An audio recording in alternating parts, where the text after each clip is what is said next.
Welcome back to Sissy Maya. Make sure to subscribe to our channel to never miss an update. Additionally, consider subscribing to my Patreon to get access to these features, and much more. Linda Hanson was in the midst of her usual Saturday routine. She relished spending the entire day shopping and had arrived at the mall as soon as it opened. She had already found a stunning red dress and was gearing up to visit all the shoe stores when a severe headache struck. Knowing she needed to head home for her prescribed medication and rest, she anticipated that this would be her only headache for the week. She got into her car and began the 20-minute drive home, her mind drifting to her husband, Ethan. Married for 5 years, their most thrilling experience together had been him buying a new car. His main interest seemed to be his flower garden. Linda thought about his lack of enthusiasm for activities she enjoyed, like dancing or swimming, and questioned why she married someone so unremarkable. Arriving home, she parked the car and grabbed her new dress, heading inside to hang it up. As she walked past the living room, she saw Ethan absorbed in the morning paper, completely unaware of her presence. She entered the bedroom to hang up the dress but imagined Ethan wearing it himself. To her astonishment, she saw him in a dress and nylons when she peeked back into the living room. He hadn't noticed her arrival. "What's going on? Why are you dressed like that?" she asked, her headache intensifying. Ethan's face showed pure shock as he hastily dropped the paper to cover his legs. "What are you doing home?" he stammered. Linda replied, "I have a headache." "What's with the dress?"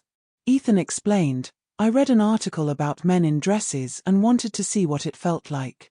It doesn't really appeal to me. I'll change." Linda said, "No, keep it on. Bring me my headache pills and a glass of water." He complied and handed her the pills and water, then mentioned he would change. "No," Linda said firmly, "I want you to keep wearing that.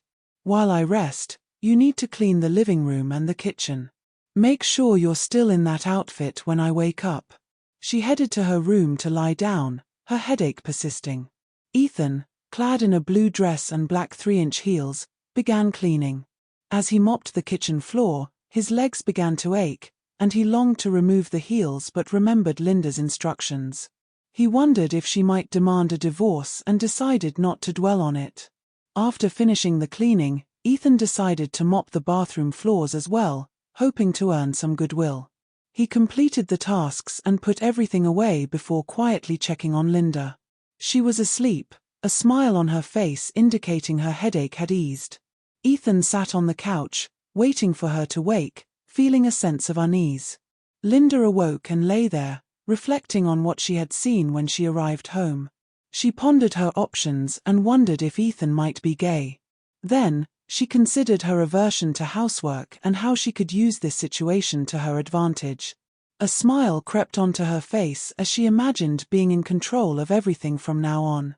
Determined, she got up, adopted a stern expression, and went to confront Ethan. She took a seat in the recliner he usually occupied, noting that the kitchen floor was spotless. The thought of how much she disliked cleaning floors flashed through her mind. She began, "Tell me, how long have you been dressing up when I'm not around? Are you gay or something?" Ethan, eyes welling with tears, replied, "This is the first time. I'm not gay. I just wanted to see what it felt like. I've realized I don't like wearing a dress." Linda retorted, "But you're in a dress now, and from now on, I'll decide what you wear. You put it on voluntarily. I didn't force you, did I?" Ethan said, "No, but I just wanted to see how it felt. I know I shouldn't have tried it, and I'm sorry if it upset you. I truly regret this." He was sobbing, and although Linda could tell he was sincere, she wasn't backing down. "You haven't experienced everything a woman does. You're going to get that chance. I'll decide when you can go back to men's clothes. Now, come with me." She led him to the bedroom and had him sit on her vanity bench. She proceeded to apply makeup to his face. Satisfied with her work, she asked where he got his dress. He mentioned he had bought it at Walmart for $5. When she inquired about his bra and what it was stuffed with, he explained that it was a pair of socks in each cup and that all the other clothes were hers. The shoes, though slightly big, fit adequately. Linda asked, "What were you planning to do this afternoon?" Ethan replied he intended to weed the flower beds, which would take about 2 hours. "Go ahead and do that," Linda said. "When you're done, we'll figure out something to do." He asked, "Can't I change out of these clothes?" Linda responded, "Sure, I'll get you something for weeding." Before she returned, Ethan had already removed the clothes. Linda handed him her red polka-dotted bikini, insisting he put it on. Despite his reluctance, Linda's assertive tone made it clear he had no choice. He complied and slipped into the bikini, along with a pair of white strappy sandals she provided. Ethan went outside, nervously scanning the area to ensure no one was watching. Seeing no one, he began weeding. The task took him the full 2 hours, and he was relieved that no one seemed to have noticed. He returned inside, tired but relieved to be done. Meanwhile, Linda had been contemplating the situation. She realized she had Ethan exactly where she wanted him. The idea of his submission was new to her, and she wondered how far she could push him. When Ethan came inside, Linda instructed him to change. She accompanied him to the bedroom, where she had laid out a blouse, skirt, and pink underwear. She told him to put it all on because they had shopping to do. Ethan hesitated, saying he couldn't go out in a skirt. Linda asked, "Would you prefer shorts instead?" He agreed, so she handed him a pair of black shorts trimmed with white lace. She reminded him to hurry since the stores would be open for only 3 more hours. Reluctantly, Ethan put on the shorts and a pair of black sandals with 2-inch heels. Linda gave him a clutch purse, saying she had packed everything he needed inside. She quickly drove them to a strip mall with 5 stores. When they parked, Ethan protested, "I can't go out like this. Please let me stay here." Linda replied, "Would you prefer going to a bigger mall with more people?" Reluctantly, he got out and followed her into a store, which turned out to be a wig shop with hundreds of options. Linda guided him through several aisles before selecting a medium-length, curly wig that matched his hair color. A saleswoman approached and asked if she needed help. Linda explained, "I'm looking for a wig for my husband here. It should match his hair color and be medium length with curls." The saleswoman asked if Linda preferred human hair or synthetic. Linda chose synthetic for ease of care. The saleswoman showed her a suitable wig, and after fitting it on Ethan's head, he blushed deeply. Linda approved and they purchased the wig. Next, she took him to another store where she bought him 4 dresses. When Ethan questioned why he needed so many, Linda said, "By the time I'm done, you'll probably have more dresses than I do." Back in the car, Linda announced, "You'll need a whole new wardrobe. Borrowing my clothes won't work. We're getting you everything you need." Ethan was dismayed by her determination. Linda took him to a store specializing in foundation garments, where he ended up with 2 corsets, 1 white and 1 black, and 6 long-line bras with steel stays for maximum control. They also visited a medical supply store, where they bought lifelike silicone chest forms, 1 cup size larger than Linda's. At an adult store, Linda selected 2 pairs of 6-inch heels with locking straps. Ethan was made to wear the red pair out of the store, and the black strappy pair was for later. He wondered about the black heels but kept his thoughts to himself, struggling to walk in the red ones.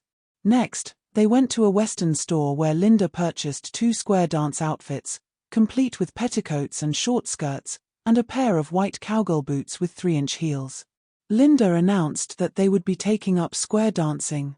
Finally, Linda parked in front of a beauty salon and asked if they could fit in a complete facial for Ethan. The stylist confirmed they could, and Linda specified the treatments she wanted. Ethan stood there, staring blankly at the floor as they spoke. He was anxious for it all to end. He was guided to a chair and was taken aback when the stylist removed his wig and began cutting his hair. His shock deepened as he felt her shaving his head, and when he asked what was happening, she explained that they were shaving his head so they could glue the wig on securely. In his disorientation, he didn't notice another woman placing his fingers into a bowl of liquid. As the team worked on him, he winced in pain when they plucked his eyebrows. Despite his confusion and discomfort, he remained passive, unable to understand why he didn't just get up and leave. Instead, something kept him seated and compliant. When they finished, he looked in the mirror and barely recognized the woman staring back at him. He wobbled on the high heels as they helped him out of the chair. Linda instructed him to pay for the services, and he was stunned by the cost. Struggling to handle his credit card due to the ultra-long nails now attached to his fingers, he marveled at their feminine appearance. On the way home, Linda noticed a women's clothing store still open that she hadn't visited before. They stopped and went in, where she immediately spotted some women's slacks with back zippers. She picked out a pair in black and charcoal grey for him, noting they had no pockets. Back home, Linda told him to put away his new clothes. As he did, she reminisced about when she first met him while applying for a job at his company. She had felt fortunate to marry the boss and had quit working 6 months after their marriage when the business was thriving. Now, she missed the daily routine and camaraderie of her former job. Once he finished, Linda instructed him to sit down. "You will be wearing women's clothing for the foreseeable future," she said. "I will decide how long this will last. Do you understand?" He acknowledged he understood but questioned what would happen with work. Linda replied, "You will wear whatever I tell you. You agree and then question it." He asked if he could wear his men's clothes to work. Linda responded, "I decide what you wear. Initially, I planned to let you wear a pair of those slacks to work on Monday, but you need to learn your place. So, you'll be wearing a dress to work now." He begged, "Please let me dress as a man for work." She countered, "Here's the deal. I'll let you wear the slacks on Monday if you make me president of your company. I'm considering going back to work, and I believe I can handle the president's role. After all, your secretary does most of the work anyway." He asked, "What about me? What will I do?" Linda assured him, "I'll find something for you. You can wear slacks until you no longer fulfill your duties as a man. After that, you'll switch to a dress. Do you understand?" He admitted he didn't fully understand but agreed, though he remained puzzled about why he had to make her president of the company. Linda asserted, "I'm in charge here, right? That means I'll also be in charge at work. I'll control you wherever you are. Can't you see that?" He acknowledged her authority. Linda then told him it was time for his bath. She accompanied him to the bathroom, where she added floral-scented bath salts to the water, ensuring their scent would linger. She instructed him to shave everything below his neck, which he did. As he was about to leave, Linda entered and demonstrated how to dust himself with perfumed powder. He disliked the smell but kept his discomfort to himself. She handed him a pair of powder blue panties with lace trim and then the corset, explaining that it was to shape his body. She laced it so tightly that he could only manage shallow breaths. Finally, she dressed him in a floor-length blue satin nightgown adorned with ruffles and lace. Overwhelmed, he sank into despair. He slept fitfully and awoke on Sunday morning deeply dissatisfied with how Saturday had unfolded. He resolved to discuss his feelings with Linda. He went to the bathroom for his morning shave, only to find that the makeup from the beauty parlor visit still coated his face. Despite his attempts, it wouldn't wash off, so he planned to ask Linda how to remove it. After shaving, he entered the bedroom and saw Linda awake in bed. She requested, "I'd like a glass of orange juice and a couple of pieces of buttered toast. Please bring it to me here." He complied, making the toast and preparing the juice, hoping to put her in a good mood for their conversation. He brought her breakfast. Linda directed, "While I eat, get dressed. Wear your white bra and panties set, the white slip with the lavender dress, and beige stockings. You should be able to attach them to the garters on your corset. If you have trouble, I'll help, but you need to learn to dress yourself. Pair it with your black strappy high heels." He said, "I need to talk to you. I want to dress as a man today." She replied, "You can dress as a man today if you agree to wear what I've prescribed for tomorrow. That means no slacks tomorrow." He protested, "Yesterday was a mistake. You're taking this way further than I expected. It has to stop." That was the only time I ever did something like that. How do I remove this makeup? Linda informed him that makeup is designed to last a week to 10 days. It's long-lasting. You'll be stuck with it for a while. Now, do you want to look like a man in makeup today, or like someone who's meant to wear makeup? Defeated, he dressed as instructed. Linda was pleased with her control over him and felt a sense of accomplishment. After finishing her breakfast, she asked him to clear the dirty dishes. He took the tray to the kitchen and loaded the dishwasher. Linda emerged singing a tune he didn't recognize and said, "We have more shopping to do today. It's funny, I enjoy shopping for you just as much, if not more, than shopping for myself. Get your purse so we can head out." He retrieved his purse, and soon they arrived at the big mall. Struggling to walk in the excessively high heels, he followed Linda to a dress boutique specializing in office wear. By the time they left, he was carrying 6 more dresses. They also stopped at an earring kiosk, where his ears were pierced in 3 places, and Linda chose some earrings for him. Next, she took him to one of the major department stores and selected a women's watch for him, complete with a matching bracelet. She also picked out several necklaces, bracelets, and additional earrings, including 2 ankle bracelets, one adorned with a tiny bell that jingled when it moved. Their next stop was a specialty clothing store where she chose 2 aprons. One was a half-length, gauzy apron with a lace-trimmed heart-shaped pocket, and the other a full-length pinafore with ruffled shoulder straps and lace detailing. He wondered about their purpose but didn't ask.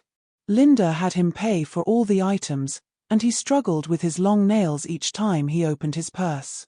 During one attempt, a tampon fell out, causing him to blush deeply as he quickly retrieved it and put it back.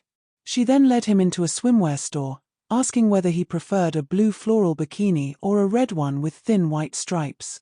He expressed indifference, so she told him to take both. With leg cramps setting in, he requested a break to rest, but Linda insisted, "A woman doesn't rest while shopping. Is there anything else you need? More dresses, perhaps?" He declined, but she replied, "We'll keep shopping until you find something you want for yourself. You'll choose the store and the item. Then, we might head home." As they wandered further from the car, his legs grew increasingly sore. Eventually, he asked to stop at a jewelry store to look at a black ribbon choker with a cameo.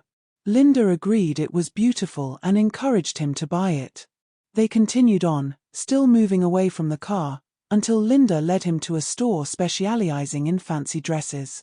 They browsed evening gowns, and he suggested an emerald one would look great on her. She agreed and decided to buy it, then told him to pick one out for himself. He searched but couldn't find anything that caught his eye until he spotted a lavender crushed velvet gown. Linda confirmed it was available in his size and asked if he really wanted it. He replied affirmatively and struggled to ask, "Linda, can I please get this one to wear, please?"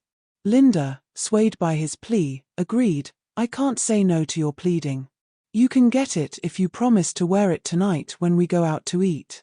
He promised, and they left the store with both dresses.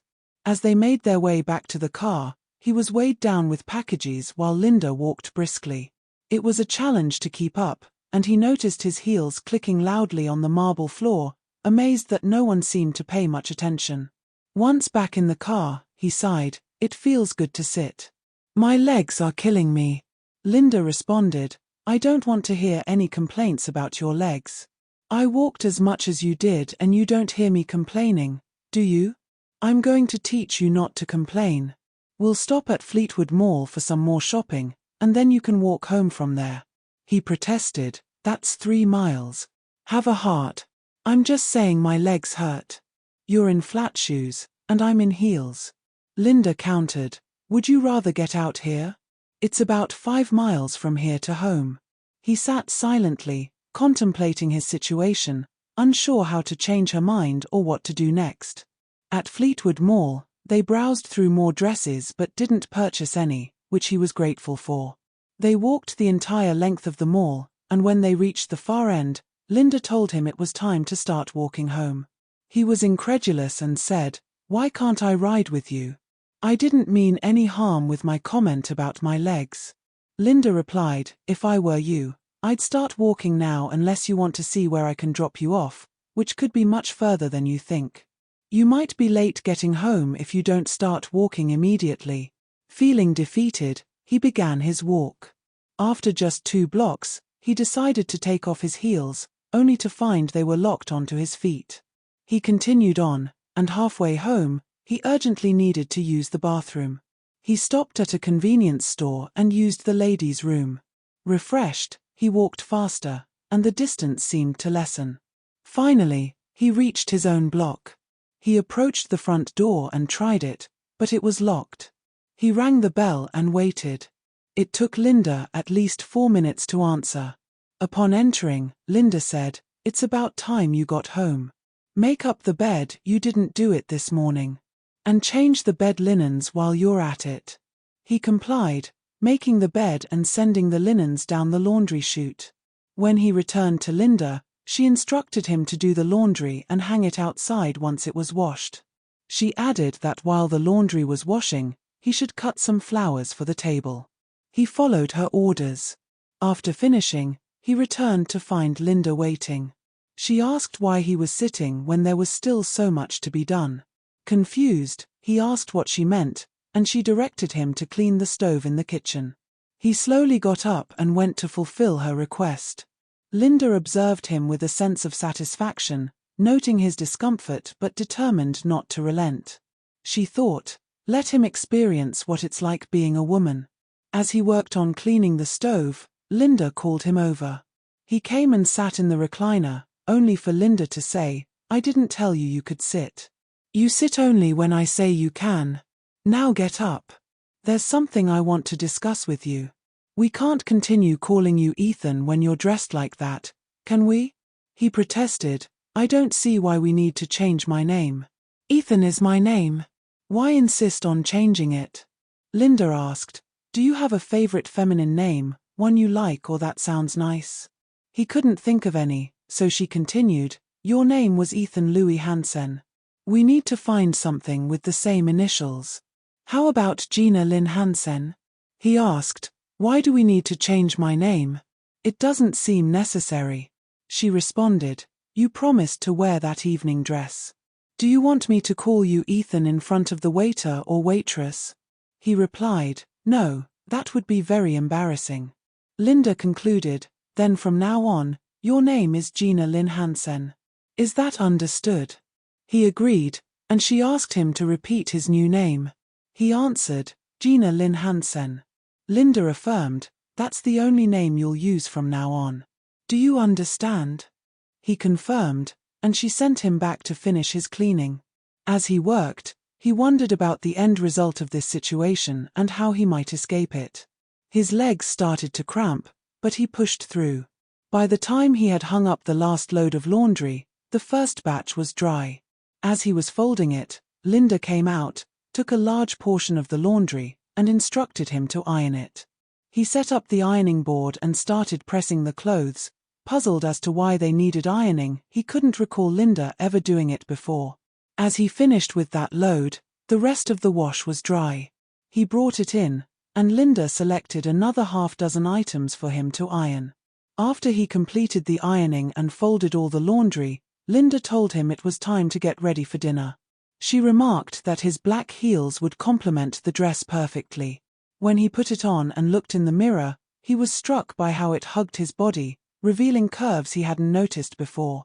He realized the corset was shaping those curves. On the way to dinner, Linda asked, "Would you prefer being called Gina or Debbie? I want to make sure I use a name you like." He replied that either name was fine. Linda was pleased by how easily he was adapting and wondered how far this transformation would go. She was content with the thought that if it were up to her, he would remain this way for a long time. They dined at a steakhouse they both enjoyed. He was surprised when, despite their familiarity with the host, the conversation was directed at Linda, who was asked where Ethan was. She explained that Ethan was gone and she wasn't sure when he would return. The host pulled out his chair for him to sit. During their meal, he asked, "Where is all of this leading? When will it end?" Linda responded, I don't really know where we're heading or when it might end. But tell me this, were you always as submissive as you are now? He answered, I'm not sure if I was. I've definitely changed in the last couple of days. If I had known this would happen, I wouldn't have put on that dress. I've never seen you like this before. Did you change, or was it all an act before? She replied, I think I've always had a desire to dominate. It just became more evident when I found you in that dress. I know I maneuvered you into this position so you can't back out, but I'm not sorry for it so far. He realized she wasn't entirely sure of her actions. Although he felt a bit reassured, he still couldn't think of how to convince her to reconsider having him wear the dress. When they got home, he asked if there was anything else she needed, and she told him he was free to relax. He decided not to ask her to unlock his shoes, as long as he wasn't standing on his feet. As they prepared for bed, he asked if she would loosen his corset. She told him to keep it on but to come over to her. She tightened the laces further, making him feel as though he was being cut in half. He asked again for his shoes to be unlocked, but she claimed she had misplaced the key and insisted he wear them to bed. He climbed into bed, feeling extremely uncomfortable. Exhausted from the day's events, he fell asleep quickly. The next morning, he woke up feeling refreshed. He shaved his face as closely as possible, dreading going to work. He was reluctant to make Linda president but saw no way around it.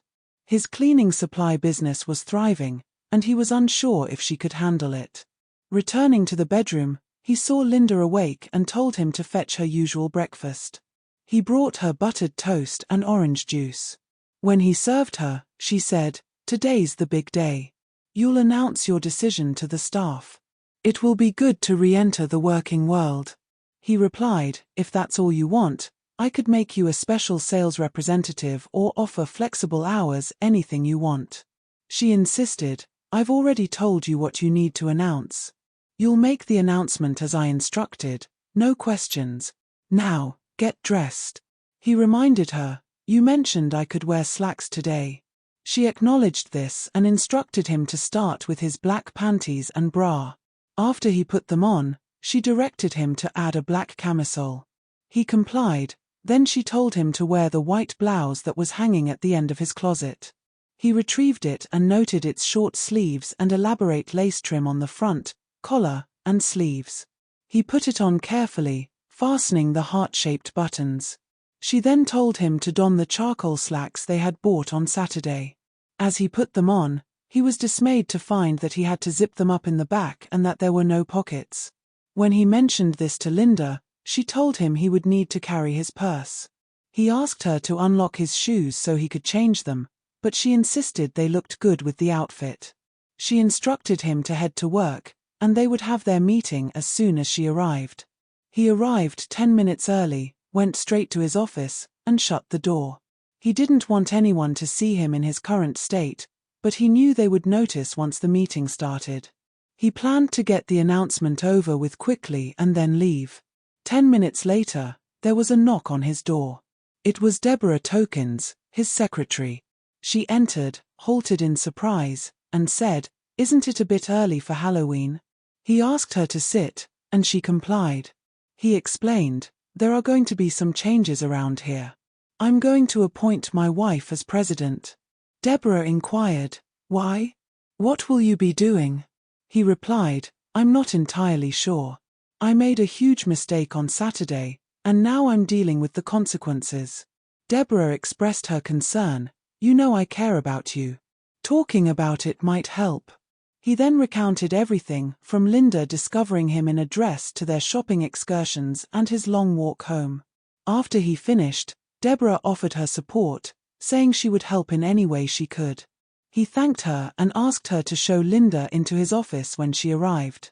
15 minutes later, Linda entered his office. He pleaded, "Can't we just leave things as they are? I promised to work with you if you needed anything. Please let me remain in charge of my business." Linda, holding a garment bag, hung it on the coat rack in the corner. Turning to him, she said, "I've made up my mind about how things will be. Now, gather the staff and make your announcement." He instructed Deborah to assemble everyone in his office and return to his chair, only to find Linda sitting there. She told him to pull up a chair and sit beside her. He did so just as the staff arrived. Linda addressed them. There will be some immediate changes. My husband will make the announcement now. Turning to him, he knew it was time to speak. He said, effective immediately, my wife is the new president of the company. She will be taking over my previous role. I appreciate all your dedication and support throughout the years. Thank you. He rose to leave, but Linda called after him, where do you think you're going? Sit back down. He returned to his seat, blushing. Linda continued, I don't anticipate making any personnel changes that will affect your employment. Are there any questions? Someone asked, is Ethan retiring? Linda responded, after careful consideration, I've decided he will stay on as office help. Oh, and he's no longer Ethan, his name is now Gina. From now on, call him Gina. He will assist you with anything you need. Someone remarked, that sounds like the office girl who serves coffee during breaks and handles minor tasks, like running errands for everyone. Linda responded, exactly. If any of you need anything, he'll be happy to help. Won't you, dear? He was stunned and unable to respond, staring blankly ahead. Linda dismissed the staff, and he remained in a daze until she shook his shoulder and told him to get to work. He protested, you never mentioned I'd be staying here. I can't do what you're asking. Linda replied sharply, you will do as I say and follow any instructions from the staff. I've brought a change of clothes to help you fit the part. She unzipped the garment bag to reveal a red dress and a black slip. She instructed him to remove his blouse, camisole, and slacks. After he complied, she tightened his corset further, pleased with how his hips now looked. She helped him into the slip and dress and zipped up the back. Then she told him to go out and assist in the office. As he was leaving, she called him back, handed him a half apron for serving coffee during breaks, and reminded him where the lockers were for his purse. When he stepped out into the office, he felt every eye on him. Avoiding eye contact, he went to the women's restroom to place his purse in an open locker. Returning to the office, he put on the apron and prepared the coffee, knowing it was just about break time. As the staff came in for their break, he asked each person how they preferred their coffee, serving them in silence. Everyone seemed to ignore him, which he found somewhat relieving. After removing his apron, he went back to the office area. At first, he didn't notice, but then he heard Carla calling his name Gina. Realizing she was addressing him, he walked over to her desk. Carla asked him to sit down, and he complied, wondering what she wanted. Carla said, I don't care what you're wearing. You've always been good to us. If we needed anything, like a day off or an advance in pay, you were always there. We've discussed it and are fully behind you. No one knew how to approach you, so I'm speaking for everyone. We feel for you and want to help in any way we can. Just let us know what you need. He sat silently for over 5 minutes before finally speaking. What's happened has happened. I need to stand up for myself, but now isn't the time. I don't know what my wife plans, but I have to trust she might change her mind. If I pursue a divorce, she'll get half of the business, and it might close or be sold. I don't want that. Carla reassured him, we support you no matter what. We care about you and don't want to see you hurt. He asked, by the way, how do you get used to these heels? My legs are constantly aching. Carla laughed and said, I don't think a woman ever really gets used to heels without changing shoes. It's just something you learn to live with. They both laughed. Carla then invited him, do you want to join us for lunch? He declined for today but mentioned he might join in the future. He then took a seat in a quiet corner of the office, reflecting on his situation. He appreciated Carla's kind words, which made him feel a bit better, though it didn't change the underlying issue. Noticing many staff members still watching him, he felt self-conscious and blushed. Katie, another colleague, approached him and asked if he could do her a favor.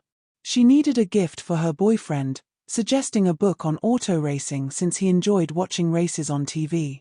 Katie mentioned she would handle it herself but was short on time as her boyfriend was picking her up right after work and she wouldn't have time to visit a bookstore during lunch. She handed him $30 and left the decision up to him. At the bookstore, a young clerk quickly assisted him, showing a variety of auto racing books. He chose a book on NASCAR history that included brief biographies of various drivers. Returning to the office, he handed Katie the book and the change. She was very appreciative. By the end of the day, many employees had spoken to him, expressing their sympathy and making it clear that they knew he hadn't been the one to choose his wife as president of the company. Just before quitting time, Deborah, his former secretary, approached him. She encouraged him to hang in there and gave him a kiss on the cheek for support. He left with the rest of the staff and went home to start preparing dinner. As he was finishing up, Linda arrived and asked, "How was your first day as an office girl?" He replied, "It was much different from what I expected." She inquired, "Are you helping out the other girls?" He said, "Yes, and they've been very kind and respectful. I'm even planning to have lunch with some of them tomorrow." Linda responded, "That's good. You should get involved with their activities. You're one of them now." He wasn't sure but kept his thoughts to himself. Linda continued, "I reviewed the company's financials today, and it's doing exceptionally well. You should have considered buying out another company." He explained, "I thought about it, but doing so would require taking on debt, and I didn't want to risk that. The company has potential to grow independently without inheriting another company's issues." They sat down for dinner, which he had already set on the table. After finishing, Linda told him to hurry up as they had plans for the evening. He wondered where they were going but found out when Linda led him into the bedroom. On the bed lay one of the Western outfits they had purchased. Linda explained there was a beginner's square dance class at a club nearby. He put on the outfit and felt self-conscious, but Linda reassured him that it was just how the dress was meant to fit. They arrived at the class, and Linda handled the introductions. They began learning square dance steps. He struggled a bit with the high-heeled boots but managed to keep up. Surprisingly, he found himself enjoying it, as the moves weren't too complex and didn't require excessive concentration. Back home, Linda remarked, "That was fun. I think I'm going to enjoy square dancing. How about you? Did you like it?" He admitted, "I suppose I did. The moves are easy to learn, and it was enjoyable. I never thought I'd say this, but I liked the way the petticoats swirled around my legs. It was oddly stimulating." Linda laughed, and he joined in. It was the first genuine laughter he'd had since this all began. Afterward, he undressed and Linda helped him out of the corset so he could take a bath. Following his bath, he powdered himself as Linda had shown him. Though he briefly questioned the propriety of a man using powder in this way, he ended up enjoying the process. The next day, he joined the noon-to-1 lunch group of girls. Their lively, cheerful mood quickly drew him in, and he found himself laughing and enjoying their company. On their way back, one of the girls told him she was glad he had joined them. This made him feel genuinely pleased and gave him a sense of belonging he hadn't experienced before. Later, back at the office, Anna approached him. She mentioned that the following day she would be working through lunch from 1 to 2 and asked if he would join her. He agreed.